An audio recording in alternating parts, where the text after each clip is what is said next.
Welcome to Negocios with BISILA BOKOKO. I am super happy and excited to have with us here Sam Ruben from Mighty Buildings, who's one of the co-founders, and also he is the Chief Sustainability Officer of the company.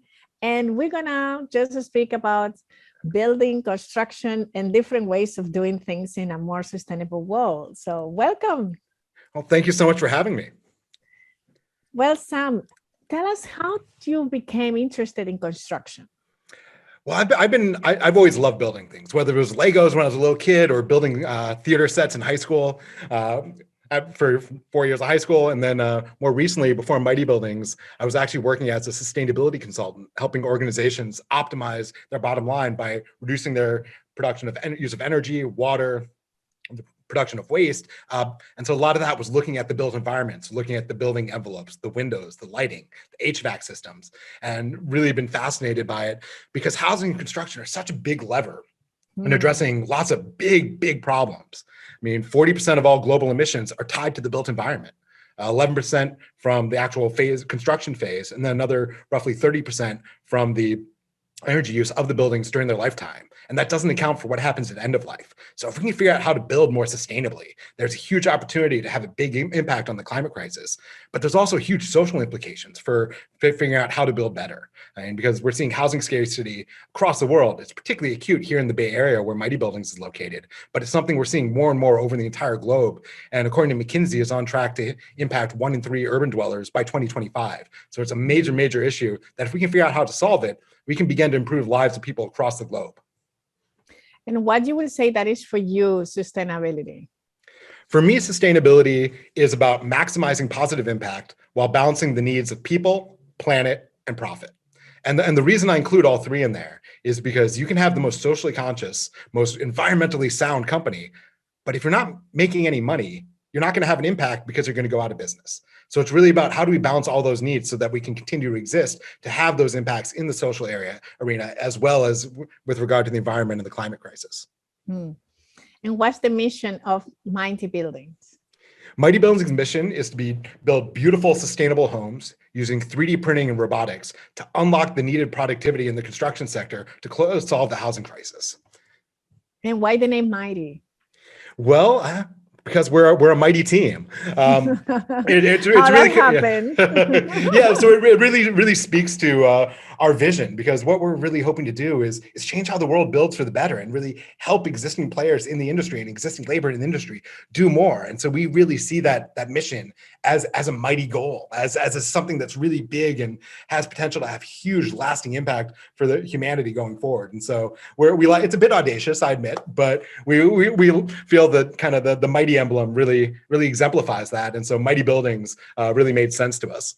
I love the name. Thank you. What challenges do you think that the construction world is facing right now?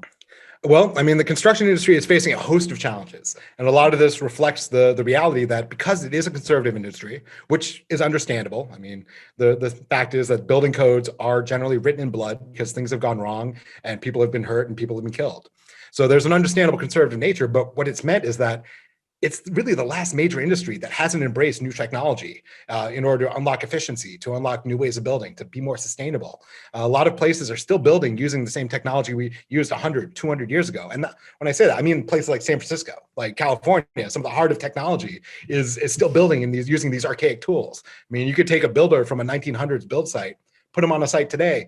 They might be using slightly a nail gun instead of a hammer, but they're still using nails. They're still using a lot of the same techniques and tools. And so there's a huge opportunity for change, but it's been slow. And so along with the challenges of that lack of embrace of new technology, that's really led to this reality where we don't have enough productivity. I mean, there's something like $1.7 trillion left on the table every year by the construction industry due to a lack of efficiency and a lack of productivity. And that's what's helping create this housing shortage. Additionally, in places like California and really across the United States in many places, we're seeing a really acute lack of skilled labor. In 2008, when the housing bubble crashed, a lot of the skilled contractors left the industry. Those that stayed tended to be older and they're now retiring and they're not being replaced. I heard a number not too long ago that for every 5 skilled GCs that are retiring right now, 1 lower skilled worker is entering the workforce. Wow. And across the United States, there's something like 300,000 or 400,000 construction jobs that aren't being filled.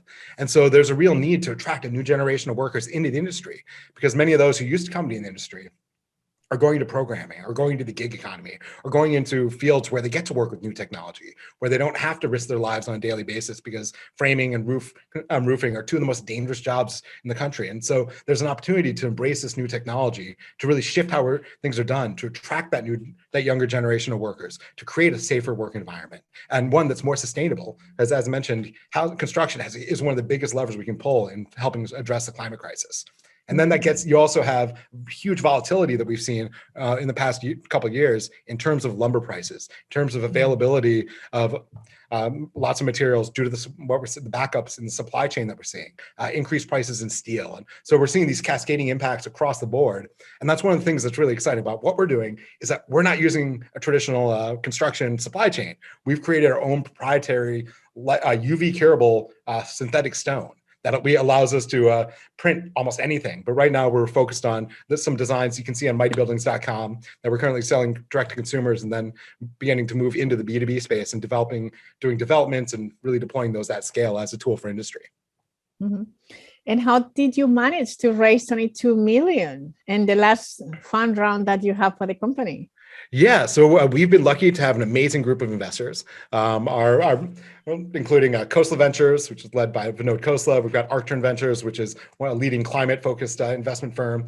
And so we've got some Fundamental doing some amazing. They're gonna mad at me because I'm gonna forget to name them, so I'll just stop there. But we have an amazing group of backers, and also what we're doing is really innovative. It's really seeking to change how the world builds, and to do so more sustainably. And so what we're really doing is we're really at that forefront of what does it look like to build differently, and not just through incremental change like 3D printed concrete, where you're just taking concrete and pouring it a little differently, but really through revolutionary change, where we're bringing whole new materials and whole new printing technologies that the world's never seen before to bear on the construction sector to unlock that productivity. And it's something that really resonates with investors across the board, particularly when you combine it with the fact that we've committed to being carbon neutral by 2028.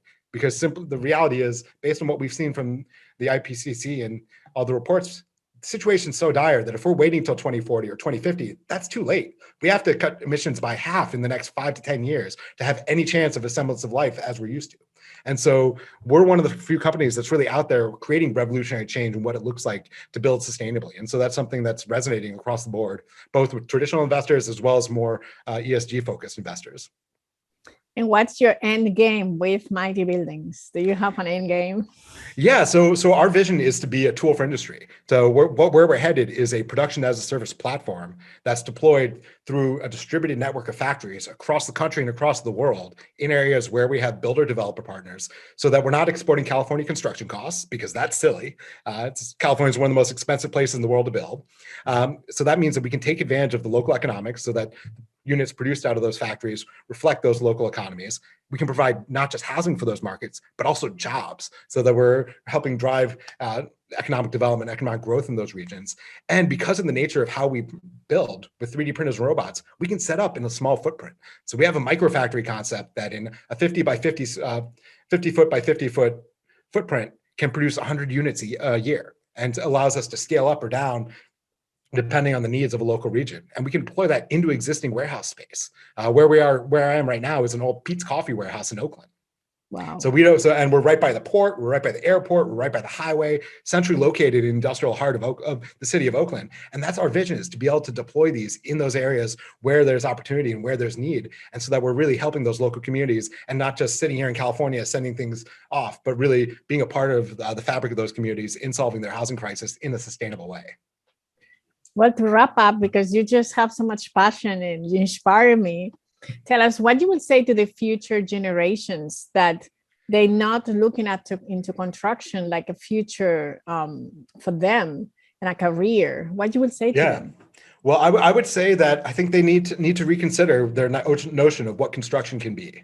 It's not just the old model of using hammers and nails and saws and cutting wood and lots of waste and lots of noise and lots of danger, but there's really an opportunity to work with cutting edge technologies and to be at the leading edge of what sustainability can be. And so I would say, take a look back at construction again. Reimagine what it can be, and bring your innovations with you. I mean, the industry is ripe for new ways of doing things. And we're one solution, but I know that there's people out there who have great ideas, and that if they saw themselves in construction, they could unlock new possibilities, not just for themselves, not just for their communities, but for the entire world. So I'd say, please take a look at construction, see how you can see yourself in it, and realize that there's opportunity to work with cutting edge technology, to work with the latest and greatest, and to really bring that innovation, your creativity into the space. Sam, you really inspire me. I could be even going to construction right now. Well, let me know. We're always looking for good team members. So. Thank you so much for your beautiful presence and for your enthusiasm. I truly appreciate it. And I'm pretty sure that you guys are going to be very mighty for sure. Thank you so much. And thank you for the opportunity to share what we're doing with your listeners and viewers. Like, it's been wonderful and great to finally meet you. Thank you. Thank you so much for your time.